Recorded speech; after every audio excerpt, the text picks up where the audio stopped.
Halo,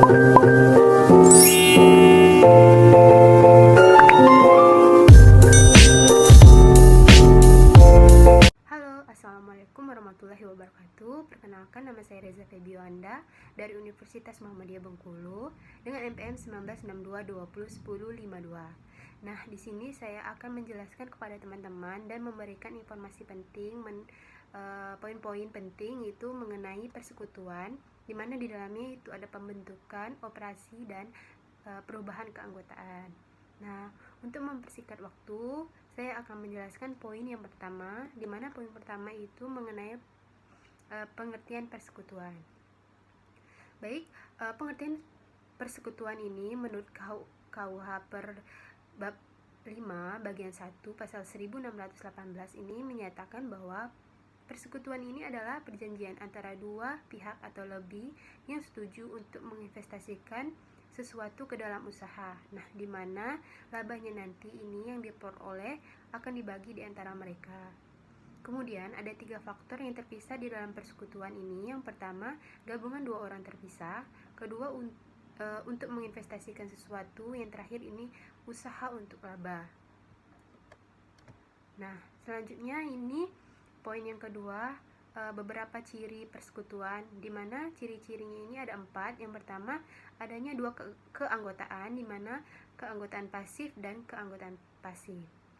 Ciri yang kedua yaitu sekutu aktif yang mengelola perusahaan, di mana hanya sekutu aktif saja yang mengelola perusahaan. Kemudian ciri yang ketiga itu sekutu pasif, hanya menanamkan modal saja. Berbeda dengan sekutu aktif tadi, di sekutu pasif ini hanya menanamkan modal tanpa mengelola perusahaan. Kemudian yang terakhir itu tanggung jawab sekutu aktif tidak terbatas. Nah, selanjutnya yaitu poin karakteristik persekutuan, di mana ada 7 karakteristik persekutuan. Yang pertama itu ownership of an interest in a partnership. Yang kedua, participation on partnership profit. Ketiga, right to dispose of a partnership interest. Keempat, mutual liability. Kelima, mutual agency. 6, limited life. Dan yang terakhir itu unlimited liability. Selanjutnya yaitu karakteristik lain. Beberapa karakteristik lain dalam persekutuan. Yang pertama itu perjanjian persekutuan. Kedua, persekutuan sebagai entitas terpisah. Ketiga, sekutu adalah wakil atau agen persekutuan. Keempat, kewajiban sekutu, di mana kewajiban sekutu adalah kewajiban bersama. Kelima, hak dan kewajiban sekutu. 6, kepemilikan sekutu yang dapat dialihkan dalam persekutuan. Dan yang terakhir itu berhentinya sekutu. Kemudian poin yang selanjutnya yaitu jenis-jenis persekutuan terbatas, di mana ada 2 jenis persekutuan terbatas. Yang pertama itu persekutuan terbatas atau limited partnership atau disingkat dengan LP, di mana dalam persekutuan terbatas ini terdapat paling sedikit satu sekutu, namun satu sekutu atau lebih ini memiliki sekutu terbatas. Selanjutnya yaitu jenis persekutuan dengan kewajiban terbatas atau limited liability partnership atau LLP, di mana persekutuan dengan kewajiban terbatas ini adalah tiap sekutu memiliki tingkat perlindungan kewajiban yang sama. Nah, poin yang selanjutnya itu akuntansi untuk pendirian persekutuan.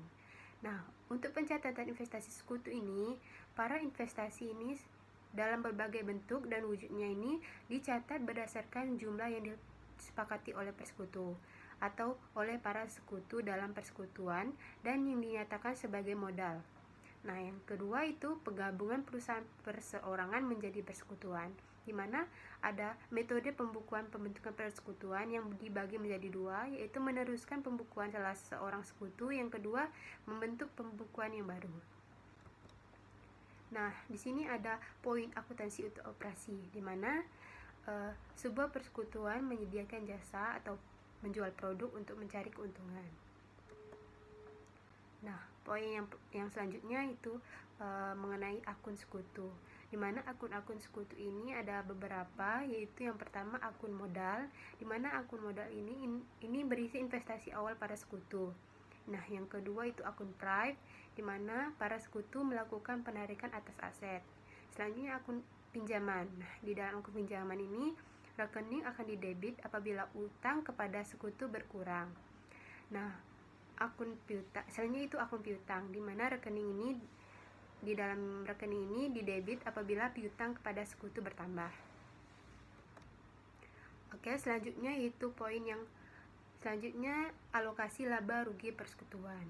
Nah, di alokasi laba rugi persekutuan ini, di mana sekutu berhak memperoleh bagian laba atau rugi secara proporsional sesuai dengan jumlah yang dikontribusikan ke dalam persekutuan.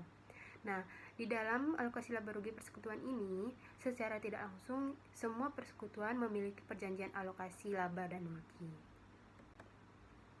Selanjutnya ada beberapa metode distribusi, yaitu pertama merata, yang kita sering sebut rasio arbitrari atau dalam perjanjian. Kedua, rasio modal, di mana rasio modal ini bunga atas modal dan sisanya ini sesuai perjanjian. Selanjutnya gaji atau bonus bagi sekutu, sisanya sesuai perjanjian. Nah, untuk bunga atas modal, gaji dan atau bonus ini bagi sekutu, sisanya itu sesuai perjanjian.